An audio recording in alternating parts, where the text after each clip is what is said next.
Hi, welcome to Biology 2110. I'm your instructor, Mrs. Weir, and I thought I would give you a brief overview of how to navigate our Blackboard page and how to access the lab materials. Right now you're looking at the home page, so if this is your first time logging in, go ahead and click the Start Here button.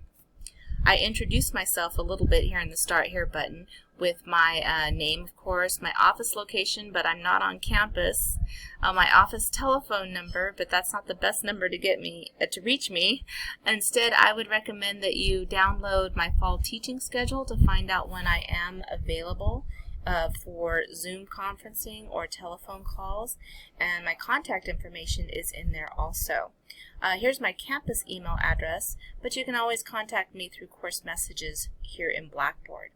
We're going to go ahead and visit the Week 1 folder, and real quick on this page, here's a quick snapshot of what you're going to find once you're inside the Week 1 folder, and here's what to do once you get inside the Week 1 folder. So let's go ahead and visit it now.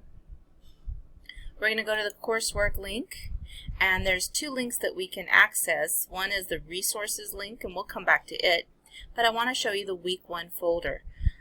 You're going to see a folder for every single week, but right now for this video I've highlighted just the Week 1 folder. Once we click inside, you'll see that here is a little table of contents. If your table of contents is on the bottom of the page, you can switch it back and forth by this arrow, and now your table of contents is on the bottom of the page. I don't know if you can see that. There you go, the table of contents is now on the bottom of the page. I prefer mine at the top of the page, so I'm going to click the arrow and make it switch back. But the links and the stuff that you should access in the order that you should access them are already organized for you. So the first thing that you'll come into contact with is the Week 1 lab schedule. And the document is attached, and what it is, it's an overview of all the assignments for the week. So you can think of this as a quick little to-do checklist of everything that you need to accomplish for the Week 1 lab activity. You can probably do all of this in one sitting if you have about 2 hours to sacrifice in one sitting. If not, as long as you accomplish it sometime during the week. A little announcement here at the top. I have a Zoom link meeting every Wednesday at 2:30 right here on within the Blackboard link. You'll find the link in the weekly folder. I will always go over the lab activity, demonstrate it for you, just like I am today, and I'll even talk a little bit about the lab quiz. There'll also be a section in this document that tells you what you're going to find in the week folder, and I always put a green little highlight over stuff that you need to turn in that's worth some points. And then at the very bottom, here's exactly what to do, a little more detail about what to do for points. And that is, you have a PreLab Assessment. It's worth 50 points, located in the Week 1 folder. It is a Microsoft Word document. You can either type your answers in the document, or you can print the document and handwrite and upload a picture of your completed document.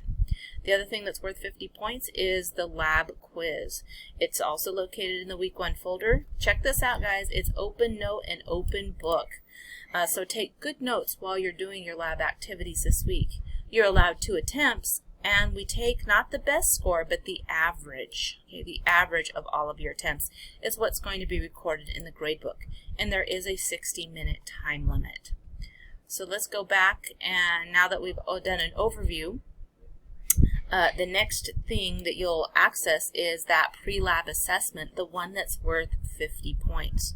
I'm going to go ahead and download it for you so you can see what it looks like.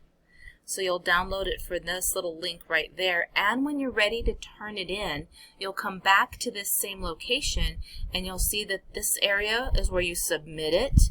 It's called a Dropbox.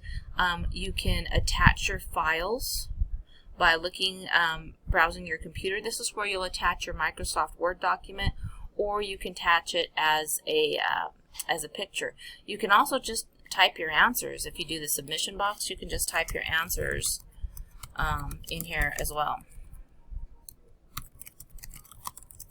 That's fine with me also for the PreLab Assessment. Okay.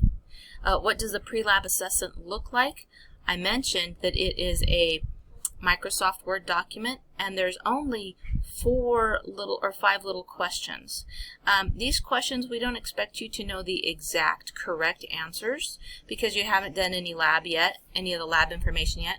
What this is kind of like a pre-quiz, just to see what you know before you even do the lab. I would expect that you're going to see these questions in some form or another again in the lab quiz at the end of the activity. So don't worry about typing necessarily the wrong answer, but make sure that you do answer every one of these questions in order to receive credit. Alright, so going back to our folder here, the next item, it will be your actual lab instructions. In this document, it's got a lot more information inside of it. Follow the instructions in order. This document has a lot of links to various videos and activities. So for example, here's the first instruction. We just completed the PreLab Assessment. We need to read the background information. I think I skipped over that, but we need to read the background information. But here is the actual link to all of the videos that you're going to watch. And I think this lab has you watch 5 short videos. So watch them in order that the links appear. Okay, that the links appear on the document. So here's the first lab video. And the lab videos are not especially long, but this one is about the proper method for hand washing. So I turned off the sound, but oh, she's got a pink lab coat. I'm jealous. My lab coat is not pink, but she's going to be demonstrating the proper technique to how to wash hands, how to label things in lab. So you'll watch this video, and then after you watch the video, then return to your instructions. Return to your instructions, and then there's a couple of other little videos that they have you watch. I'm scrolling down a little bit. Here's the 5th set of videos and activities. So in the 5th part of the assignment, not only do you do a video, but you do a small activity within the website. When you're done with watching all of the videos, then the last thing your instructions say to do is you need to take the complete the summary questions, and you also need to take the lab quiz. So I'll go back to Blackboard to show you where those are located. The summary questions are the next item in the folder, and the summary questions, and this is important, these are not for a grade. These are not for a grade. So I'm sure you're asking yourself, well, what's the point of completing these? Oh, I'm so glad you asked. The reason that we have summary questions is these act as a study activity to help you prepare for the lab quiz. So if you want to know what is it that I was really supposed to get out of watching the videos and doing the activities, well, the summary questions will help you identify that very information. Here's what the summary questions look like, and there's several of them. There's more than 5. There's several of them. And again, this idea for this is for you to think about these questions and answer them, because this is the big gist, or this is the big what was I supposed to get out of doing the lab. Again, this is not an assignment for a grade. Do not submit them, but it is to your advantage to complete them because you can use them to help you take the open book review quiz, which is the last item on the list. The lab quiz, I haven't posted it yet, but when it gets here, it'll be posted right here. And again, here's a reminder, the open book, open note review quiz covers the Lab 1 activity. The time limit is 1 hour. You've got to complete it in one sitting. That means you have to complete it when you start it. You can't go and then come back later. You are allowed 2 attempts, but we're going to be taking the average score of your graded attempts as your grade. If you're looking for the Zoom meeting invitation for our quiz, our weekly meeting, it's always the last link, just because it's easy to get to being the last link. It's always the last link in the weekly folder. So next week when you see the week 2 folder, it's going to be laid out exactly the same way, with the Zoom meeting always being the last link. One more thing I want to show you is what else is in the coursework area. We were just in here in the week 1 folder, but the other thing that's useful to you is this resources and web links folder. And what I've done for you in here is I've put together a quick place for you to find things like the syllabus, my teaching schedule, and office hours. Again, you can print this. There it is, my teaching schedule and office hours.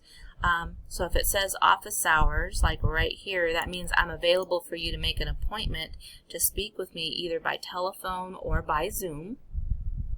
And if you're wondering how do you make an appointment with me, the easiest way, go to your Zoom link or your web link here, and you can view my scheduling assistant. If you click on the link, this will take you to my online scheduling assistant,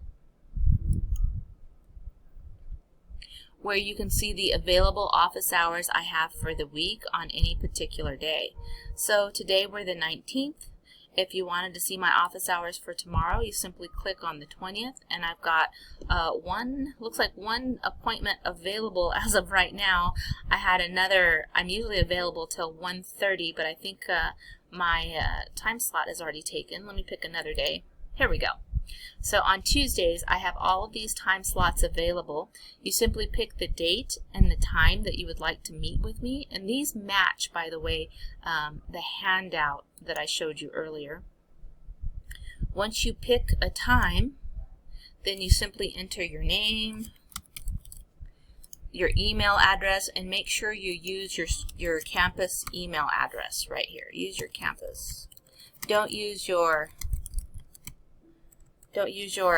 personal email address. Use your campus email address, because campus policy is that I communicate with you either in Blackboard or in using your campus email address when it comes to official school business.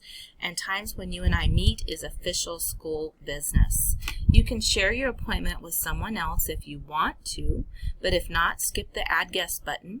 And then tell me, do you want a Zoom call or do you want a telephone call?